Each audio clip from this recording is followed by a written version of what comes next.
Ayan mga kalapatids, hindi na nga po nakauwi si Gabriel, no? Yung ating isang jet fighter. Last training niya mga kalapatids ay sa Lucena City. So 5 na lamang po ang ating jet fighter na nandito sa ating flyer slope. So si Sharapu, ayan si Sharapu, si Hermes, si Commodus, si Maximus, at si Merlin.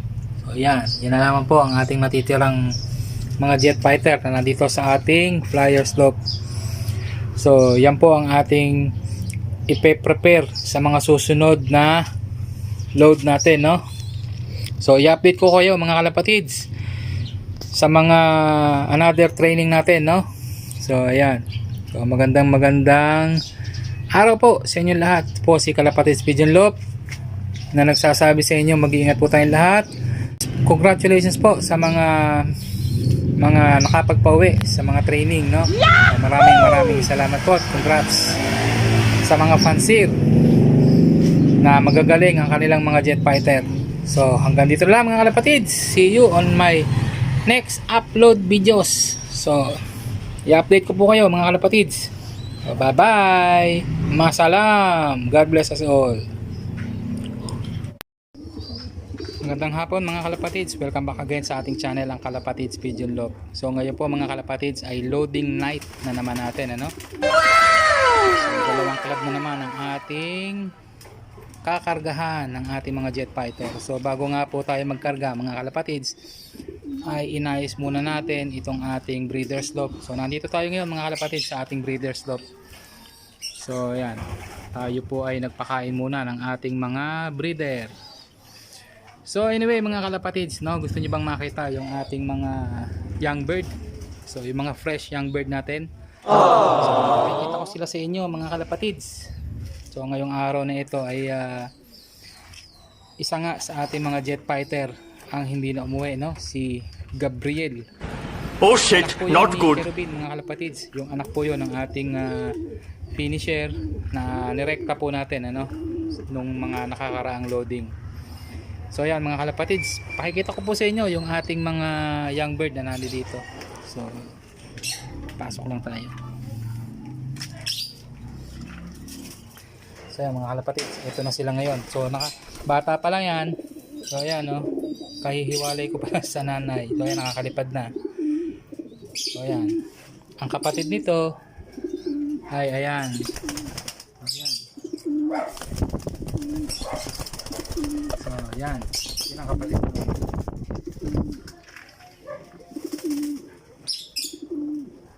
So ito pa mga kalapatid. So inakay pa rin yan.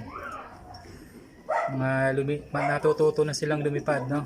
So ayan, ito po yung anak ng ating African Black na solo, na nagso-solo mga kalapatids. So ayan, so ayan, kalat ang kanyang kulay, of color ang nilabas ng ating African Black. So ito mga kalapatids yung ating anak ng ating tibay line, no? So ayan. So ayan, yan po yung anak ng ating tibay line.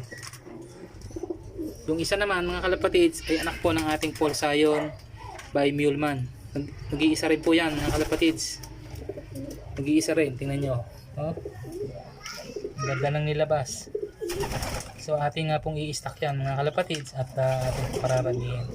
Gayun na rin po itong ating African Black na ito, no? So pararamihin din po natin ito. So ito mga kalapatids, no, ito po yung anak ng ating palahi doon po sa ating nakuha kay Mr. Kapukayo Jojo Gumbita ng San Pedro, Laguna. So ayan, naglabas po siya ng dalawang itim. Ito po, isa yan, ito dalawa to mga kalapatids, magkapatid po yan. So ayan, magkapatid yan, yung dalawang yan. So ayan, buti nabuhay. Ito naman yung anak ng ating tibay line mga kalapatids. Ayan, medyo pila siya, gawa nga po nung mga nakaraang araw naipit yung kanyang paa doon sa screen, no? So kaya paika-ika siyang lumakad, pero at least mga kalapatids ay malakas itong mga ibon natin, yung mga young bird natin ngayon na nandito. So ayan, so hiniwalay ko na nga po agad mga kalapatids yung ating mga young bird, no? At natututo na silang masanay ng mag-isa, lumipad, kumain mag-isa. So ayan, no? So yun. So ito ang ating African Black na nagsabog ng kulay. So ayan, tapang ni Kerubin, no? So nilipat ko na nga rin po dito yung anak ni Ruben, no? Ayan, yung anak po niyan ay ito. Yan, mga kalapatids. Yan na po yung anak ni Ruben. So ayan. Ito si Shoni, oh. Yung nagbalik sa atin. Galing po ng derby ng Pinamalayan. So ayan mga kalapatids, no? Tayo gagayak na at para po sa ating loading night mamaya. So ang kargahan po mamaya mga kalapatids ay sa Pagbilao at sa San Pablo mga kalapatids. San Pablo na po tayo. Yung pong Pagbilao mga kalapatids ay doon po sa Mabuhay Racing Pigeon Club, no? Sa MRPC. At ito naman pong sa San Pablo ay sa BFA, sa Binyan Flyers Association. So ayan mga kalapatids. So hanggang dito na lang muna mga kalapatids at tayo po ay maglo-load muna ng ating mga ibon. The next day.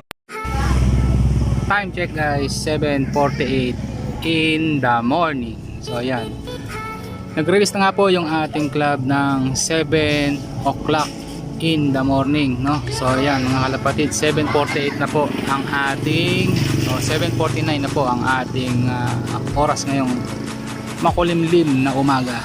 So ayan mga kalapatids, hindi po maganda ang ating panahon ngayon, maulap. So ayan, meron na po mga nakapagpauwi, no, mga kalapatids, pero yung sa atin ay antabay pa rin tayo at wala pa sila. So ayan. So hintay-hintay tayo mga kalapatids at i-update ko kayo anuman ang mga nangyayari at ang mga activities ngayong araw na ito sa ating mga jet fighter. So bye-bye muna mga kalapatids. Ang dami ka lang dati. Yung dalawa ko. Pag umikot pa yan, natin na yan.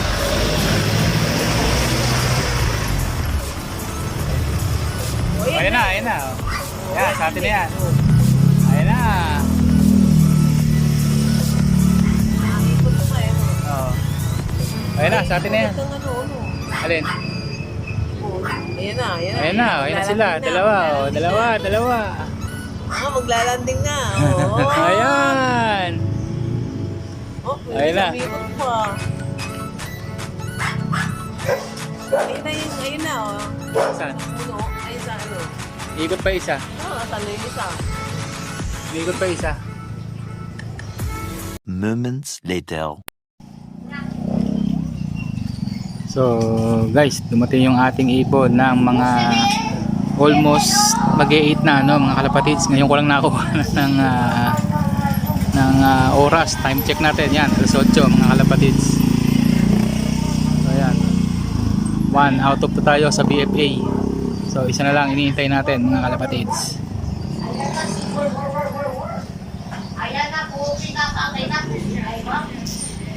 Meanwhile.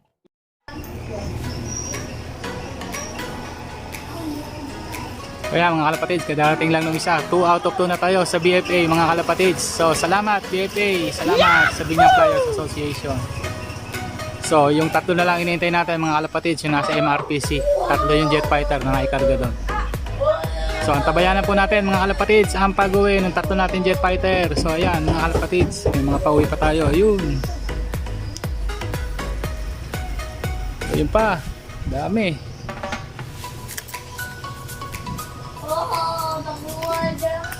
So ayan mga kalapatids, kauuwi lang. Time check natin 8:12.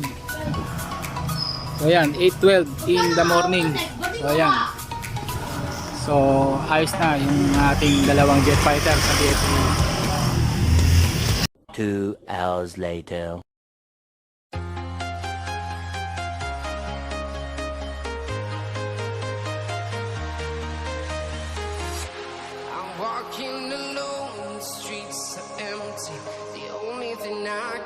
recognize my own silhouette. I'm getting stronger, step by step. The clock is ticking, but there's no time for regrets. I've been flying from town to town, from London to Taiwan. I've been all around the globe trying to protect your soul. We are heroes tonight. We will. Much later. So ayan mga kalapatids, no, nag-update po yung ating club, ang MRPC, ang Mabuhay Racing Pigeon Club. Hindi po sila nakapag-release kanina mga kalapatids dahil napakalakas po daw ng ulan sa Quezon. So Oh shit, ang nangyari not po good. ay ibinaba po sa Lucena yung ating mga ibon at nirelease po ng 10:20 in the morning ang ating mga jet fighter.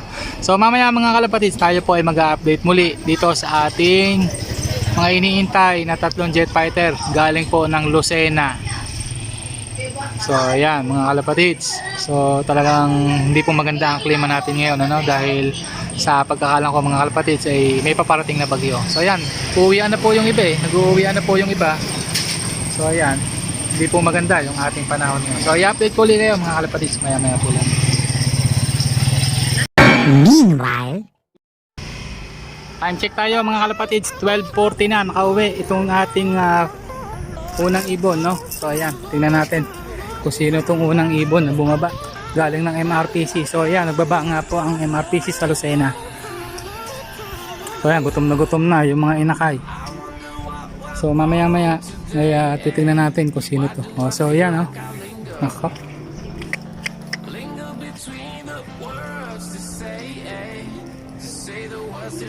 So ayan, yung nanay nung dalawang inakay, si Basa pala. So ayan, oh. So ayan, pakainin mo na mga inakay mo at gutom na. So ayan, waiting pa rin natin mga kalapatids, yung dalawa pa, ano. So buti ito, tumagos sa ulan. So ayan mga kalapatids, update ko ulit kayo mamaya regarding po sa update natin sa MRPC.